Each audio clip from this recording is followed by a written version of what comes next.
comme il lésé, pourquoi faire et pourquoi comme il lésé? C'est ça le problème. Mais la francophonie, ils ont juste prestation au-delà, et pas au-delà de 15 à 20 minutes. Non, ils ont 5 minutes, voilà. 5 à 10 minutes. Mais ce qui fait rigoler, pourquoi pas d'accepter et puis avoir mot caché et puis c'est certes moi aussi là. Moi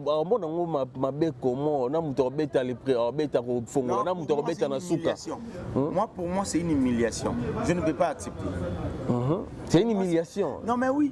Humiliation pourquoi? Sogi ngana fandi na yo luka o Jimmy na yo luka yo. On peut singa kits na fandi. Après mutu mususu yo luka nga ayo luka yo.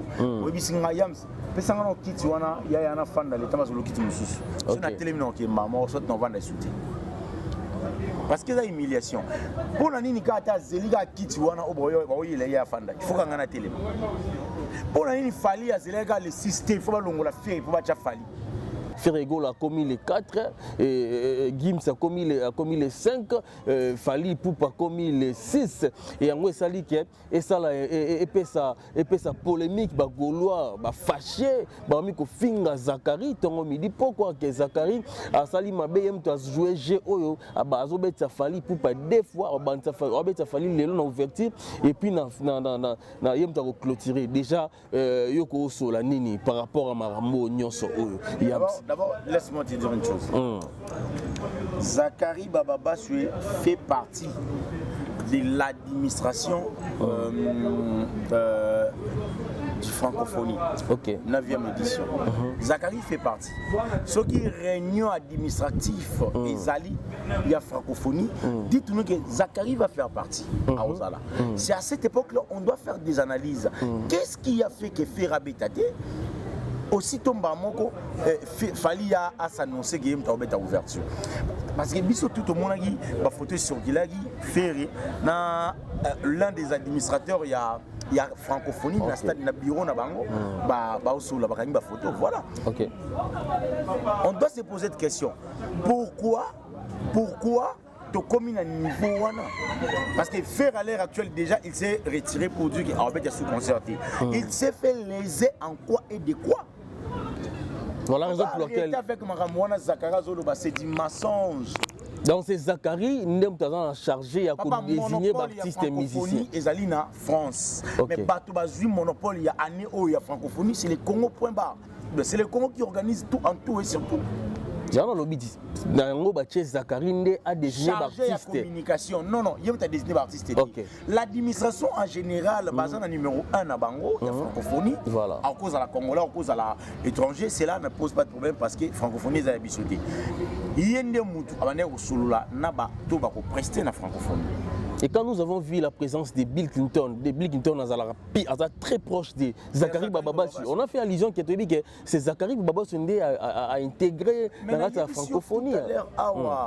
Tout à l'heure, réunion administrative, réunion générale administrative, il y a francophonie. Quand Zakari Bababassi fait partie de la réunion, dites-vous que parce que Bakondi y a francophonie, on va représenter francophonie, on va l'équipe administrative. Zakari fait partie, il a aussi l'influence dans la communauté. Donc, c'est-à-dire, sur le plan supériorité, Fali, il est, sur le plan influence, Fali, il est plus influencé que Ferré. Il est plus international que Ferré aussi. Non, sur le plan international, Fali a fait quoi? Sur le plan international. Beaucoup de personnes ont fallu très international. Il y a la francophonie, on va dessiner Fali pour pas se dire comme ça. D'abord, on doit se le dire. D'abord, premièrement, on doit se le dire. Allez-y. Francophonie et Zalina organisation Yaba Congolais.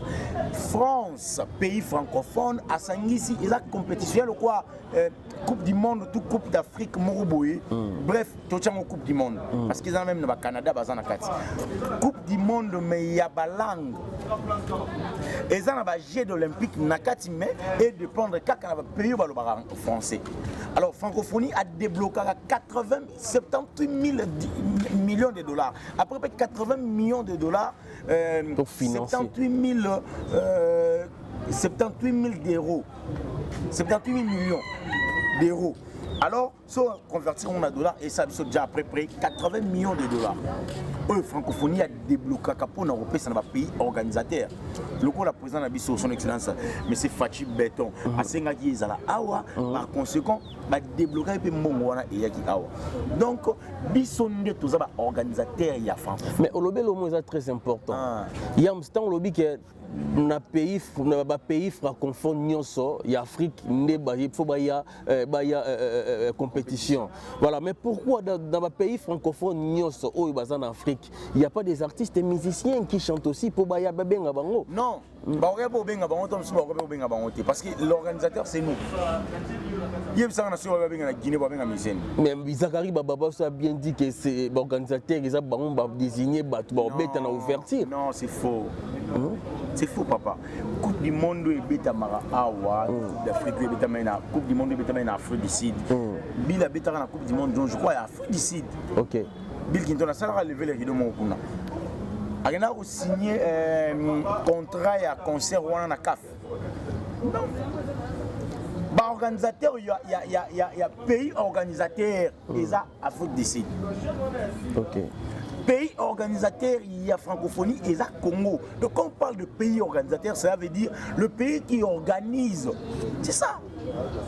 Bienvenue chez nous, chers fidèles téléspectateurs, internautes, nyonso besoin midi partout dans le monde, vous êtes à la bicho à ce moment. Merci à trop beau continuer, pour s'abonner à la chaîne, pour partager, pour commenter, cela nous donne la force de faire encore mieux. Merci beaucoup comme ça à toutes les personnes qui nous soutiennent. On appelle ici remerciement nangai na Shida MP4, Massa nangai en direct des Canadiens. Ah, Massa nangai, ils ont manqué ngai mais bon séjour au Canada, mais sacrifie-toi pour la famille, on est toujours dans les bons. Merci Nangaï, Carlos Luzuzila de Switzerland, on est toujours dans les bons. Mbote Lissou sous mon vieux Jado Lupera et les Mbongo ya dollar. Kulutu Yangani a fondé des pouvoirs Jisendoku. Voilà, nous sommes ici pour parler rien que de l'actualité. On vient de nous informer que héritier Otanabe Yaouti Kosala accident na Guinée-Conakry. Bozo Yebayango tout à l'heure à une émission na Bino et puis Torbette Mansolo ya francophonie. Oyo Ferregola a se retiré, Gims a se retiré. Bozo Yeba information wana taka a na chaîne Bino Bolingara Mingi. Pour ne pas aller plus loin, nako kenne pas na romanché ba mon ngaité. Melki Todadjou, faut la caméra pour commencer. Je salue déjà mon invité qui est Yams Yambe. Yams, ouais. Mon frère, bonne santé. Tranquille, hein? Tout se passe bien. Très bien, très bien. Ça va. Ça va, très bien, tranquille. Voilà, mon frère, tout ça pour nous mettre en solo et actualité. On vient de nous informer que héritier Watanabe n'a pas mission naïe, ba beti tono, ba mission ba beti tono, ba na ko kene direction pour pas qu'il y ait des flats na province na bango ya Guinée kuna, ba beti tono. Déjà yoza moko ya balobeli, tant yoka ki nouvelle wana, déjà ça la ki nini pi ko lo bani pour nango. D'abord, ça fait très mal parce que ils ont échange culturel. Très bien. D'abord, on doit se le dire. Admettons que je ne souhaite pas, admettons qu'il va pour faire il va changer qu'à héritier, on a bien allié tout comme ça. Il va changer le gouvernement guinéen. Ok. Ouais, parce que qu'est-ce qui se passe? C'est l'échange culturel. Ok. Ça dit tant héritier à Longouawa, à qui est en Guinée. Excusez-moi, parce qu'il y a un producteur là-bas. Il y a une production, il y a concert au héritier de l'Orbita. Et le producteur a Guinée. Très bien. Est-ce que le producteur a consulté notre ambassade culturelle? Est-ce que voilà. Il faut poser des questions. Parce que l'ambassade, notre ambassade culturelle, c'est notre ministre de la Culture. Ok. Vous comprenez? Donc déjà, héritier Fagassa, il fallait consulter l'ambassade de la culturelle. L'ambassade culturelle, il y a une communication entre les deux ambassades culturelles. Burkina, Guinée, na Kinshasa, je ne sais pas si c'est Guinée-Conakry, Guinée-Bissau ou Guinée équatoriale, je ne sais pas moi. Bref, Guinée. mais en regardant makambo ndenge kei to moni baninga babeti tono ba Guinéen musu ba yeba filmer et puis bango tango ba obeta tono parce que tono peut beta mais faut à la plus soit bomande ko tambola na vitesse accélérée beaucoup tani na eloko mo melbino presque na nzela on dirait peut-être devier yango vitesse sonné ça qui exagéré. Je suis chauffeur de formation. OK. Depuis la pour sa voiture en 2007 Tilelo na tout até na Boumate na Salata et le monté depuis 2007 Tilelo. Je crois que ça fait presque quelque chose de 20 ans. Hein? Okay. Si je ne m'abuse pas. Donc on a banni pour ça 2007 2023 je crois. Voilà. OK. Donc on a tout até Tilelo. Tilelo na tout até ça fait presque 13 ans. Na tout até. Donc nzela oyo yebité baki marango mbango te na butu bango bamona te chauffeur oki maman fala c'est chauffeur ralentir d'abord ça ni que kamutu gezara na liwa. Déjà, est-ce que vous en avez une information précise? Est-ce que vous avez choc, j'ai appelé leur chef d'orchestre, je respire, voilà. Que je salue. Il y a il y a que des graves blessés, mais il n'y a pas des corps mortels, c'est-à-dire il n'y a pas de cadavres, il n'y a que des accidents, il n'y a que des blessés graves. J'ai fini, directement j'ai appelé quelqu'un. Nazoé Bisangaï, on dirait bureau ya wata moko akufi. Bureau ya wata moko akufi. OK. Mais on confirme pas l'information, on va voir ce que ça va donner après et puis on va essayer d'améliorer. Peut-être c'est aussi une manière, c'est aussi une politique. Il y a kocha même ma famille parce que moni ba ndeko va voyager. Ma famille na bango na minto ba obenga bango. Ba yeba est-ce que yom ta kufi to yazu accident ngeni bazande ngeni. Alors ba ogipe ba ko fa pe 3 4 secret administratif voilà. Alors bon, on a besoin de temporiser dans bateau à la calme afin que regagner Kinshasa pour voilà, merci beaucoup. Toujours souhaiter que Nzambia Salake, la team Watabaz au grand complet va qu'il voyage na bango et puis bazonga au grand complet et que ça la biso ba congolais bien biso ba vrai patriote et puis tous awana ba mélomane ya bonne musique. Voilà, parlons de la francophonie au lelo.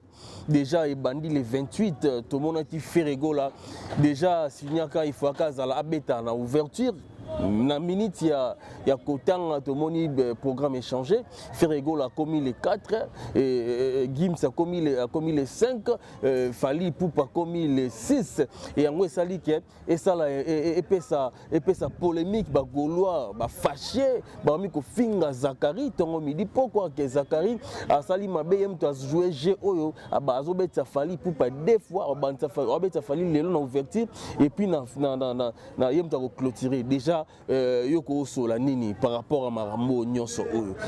D'abord, laisse-moi te dire une chose. Zakari Bababa fait partie de l'administration du francophonie. OK. 9e édition. Zakari fait partie. Ce qui est réunion administratif et Zali, il y a francophonie. Dites-nous que Zakari va faire partie à Ozala. C'est à cette époque-là on doit faire des analyses. Qu'est-ce qui a fait que Ferrabetate aussitôt Mbamoko Fali a s'annoncer qu'il y a une ouverture. Parce que biso tout le monde a dit la photo sur Gilagi Ferré l'un des administrateurs il y a francophonie na stade na bureau na bango ba osola ba kangi photo voilà. OK. On doit se poser cette question. Pourquoi to commune à niveau wana parce que faire à l'heure actuelle déjà il s'est retiré pour dire qu'il a sous concerté. Il s'est fait léser en quoi et de quoi? A commis lésé pourquoi? Faire et pourquoi commis lésé? C'est ça le problème.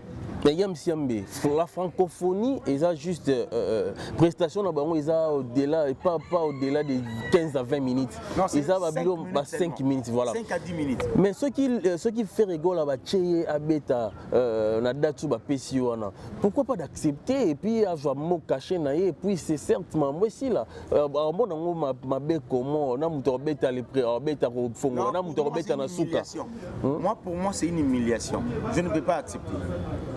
C'est une humiliation. Non mais oui. Humiliation pourquoi? Sogi ngana fandi na yo luka o Jimmy na yo luka yo. On peut singa kit na fandi. Après mutu mususu ayo lukanga ayo luka yo. Obi singa yams. Pesa ngana kit wana ya yana fanda le tamazo kit mususu. So na telemi na ke mama so na vanda souté. Parce que c'est humiliation. Pour la nini kata zeliga kit wana oboyo oyile ya fanda. Il faut ngana telemi. Pour la nini fali ya zeliga le système, il faut longola faire, il faut bacha fali. Donc, c'est-à-dire, sur le plan supériorité, Fali, il est, sur le plan influence, Fali, il est plus influencé que Ferré. Il est plus international que Ferré aussi. Non, sur le plan international, Fali a fait quoi? Sur le plan international. Beaucoup de personnes ont fallu ça très international. Il y a la francophonie, bango va dessiner Fali pour pas se dire comme ça. D'abord on doit se le dire. D'abord, premièrement, on doit se le dire. Allez-y. Francophonie et Zalina organisation Yaba Congolais. France, pays francophone, à Sangisi, il y a compétition quoi Coupe du monde, tout Coupe d'Afrique, Moroboé. Bref, tout le Coupe du monde. Parce qu'ils ont même le Canada, Bazana Kati. Coupe du monde, mais il y a langue. Et ça n'a pas jet d'olympique nakati mais et de prendre quelqu'un pays au français. Alors francophonie a débloqué 78 millions de dollars. Après 80 millions de dollars, pour financer. 78 000 d'euros. 78 millions d'euros. Alors, si on convertit en dollars, et ça déjà après près 80 millions de dollars. Francophonie a débloqué pour nos pays organisateurs. Le coup, la présidente a son excellence, M. Fachi Béton, a Sengaki Zala Awa, par conséquent, a débloqué un peu Mongwana et Yaki Awa. Donc, bisonne tous les organisateurs, il y a Francophonie. Mais au lobby, le mot est très important. Il y a un temps lobby qui est na pays francophone nyonso y Afrique ne ba il faut ba ya compétition. Voilà, mais pourquoi dans le pays francophone nyonso au en Afrique, il y a pas des artistes et musiciens qui chantent aussi pour ba ya benga bango? Non, parce que l'organisateur c'est nous. Mais Zachary Bababa a bien dit que c'est l'organisateur qui a désigné na ouverture. Non, c'est faux. C'est faux, papa. Coupe du monde et bêta mara awa, d'Afrique et bêta mena, Coupe du monde et bêta mena Afrique du Sud. Bill a bêta la Coupe du monde, donc je crois à Afrique du Sud. Ok. Bill Clinton a ça levé les rideaux mon kuna. Il a signé un contrat et un concert à CAF. Non. Bah, organisateur, il y a pays organisateur, et ça, Afrique du Sud. Ok. Pays organisateur, il y a francophonie et ça, Congo. Donc, quand on parle de pays organisateur, ça veut dire le pays qui organise. C'est ça. Voilà la raison pour laquelle. Avec Maramouana Zakara Zoloba, c'est du mensonge. Donc c'est Zachary, nous sommes chargé à désigner Baptiste et musicien. Et Zalina, France. Mais Batou Bazui, monopole, il y a année où il y a francophonie, c'est le Congo point barre. C'est le Congo qui organise tout en tout et surtout. J'ai un lobby Zachary a désigné Baptiste. Communication. Non, il y a désigné Baptiste. L'administration en général, basée numéro 1 à Bango, il y a francophonie. Voilà. À cause de la Congolais, à cause de l'étranger, cela ne pose pas de problème parce que francophonie est habituée. Il y a des moutou, prester la francophonie. Et quand nous avons vu la présence de Bill Clinton très proche de Zachary Bababa, on a fait allusion que c'est Zachary Bababa a intégré dans la francophonie. Tout à l'heure, réunion administrative, réunion générale administrative, il y a francophonie. Quand Zachary Bababa fait partie de la réunion, dites-vous que parce que il y a francophonie, il va représenter francophonie, il va l'équipe administrative. Zachary fait partie, il a aussi l'influence dans la communauté. Il a chargé la communication francophonie. Il y a autre chose par rapport à artistes et musiciens, chef na évité parce que faire une besoin qui y a yemba prise banzimba lingala. Fallait que la biso ataba jusqu'au bout. Je l'aime. Après besoin de moi français par rapport à du coup, on va changer programme. Ah, Zachary a raison. Tout a fait, tout a fallu. Maman va changer programme. Mais pas, il va prester deux fois. On presté dans ouverture les lots et puis la clôture Tchessou Fali a presté déjà comme une monotonie tout le monde en nulle part arrière. c'est toujours Zakari Babawa c'est une cause. Je salue mon ami Jérémy Louemba. Aoucho Komelo Mowa Lobi. Francophonie est commis na favorisme. Et commis à COP pour bêta. Et commis à COP. En fait, la 9e édition de la francophonie pour rester musicien, artiste, musicien ou comédien, ça devient maintenant, ça devient maintenant mafieuse quoi. Ça devient maintenant, il y a COP, soit favorisme. On te favorise parce que si tu prends $1000, moi j'aurais peut-être 10% ou 5% mon euro. C'est clair. Parce que s'il faut, quand Zakari nous parle de hier à Saligar à 3 semaines en francophonie, avant 3 semaines, qui nous a promis, qui nous a dit que Bill Clinton est en francophonie? Même hier, Moko dit Bill Clinton avait été en francophonie. Aussitôt francophonie, hier, Sikoyo, aussitôt tout le monde m'a mobile. Mais avant. Les noms des artistes, c'est ça qui n'ont dévoilé avant. Rebecca a fait Ferrego là, il va faire l'ouverture. Voilà. Mais est-ce que Ferrego là, tant qu'il a signé contrat, tu as dit que contrat ça la mara malamment qu'on a caché, tant qu'on a signé qui va ça qui est bon, ce qui a signé qui est-ce que ce qui a sali refi à longue na projet ya francophonie, est-ce qu'il y a zone ici peu bon ou soit na zone qui n'a bon t'es na signé qui automatiquement le roi Yemoko s'est retiré automatiquement façon ça. Ceux qui sont francophonie ne basent perte, tout babi, faire moi habiter sur les athées. Voilà, ça n'engage pas faire, ça engage l'organisation et les administrateurs francophones. Tu as au moins l'idée par rapport à prix à cacher et à prix? Ben oui, j'ai eu l'idée que hier soir, si sur Michel Roi va falloir va faire 80 000 balles. 80 000 à chaque. 80 000 et puis Michel Roi va Bill Clinton va 30 000 naïo. Donc Ferrego là à bois qui signe $80 000 facilement. Ça dépend de la crédibilité, ça dépend de la personnalité. Ça se vend nulle part. Il y a beaucoup de personnes qu'on nomme ses fans, Babi, qui Ferrego là a salé des publicités, a ndimi ko beta les 4 les juste étant à yoki que fallait pour pas beta represter dans ouverture il y a un tactique contrat. Ferré azam mona mukete. Ferré a 47 ans, c'est 47 ans je crois, 47 ans. Oui, 47 ans. Quelque chose comme ça. Bientôt 50. Ferré a Marambosala. Marambosala très bien. Alors s'il savait avant, pourquoi ça les publicités on a qu'à prester les 4 ça les publicités à Bengi Bafana.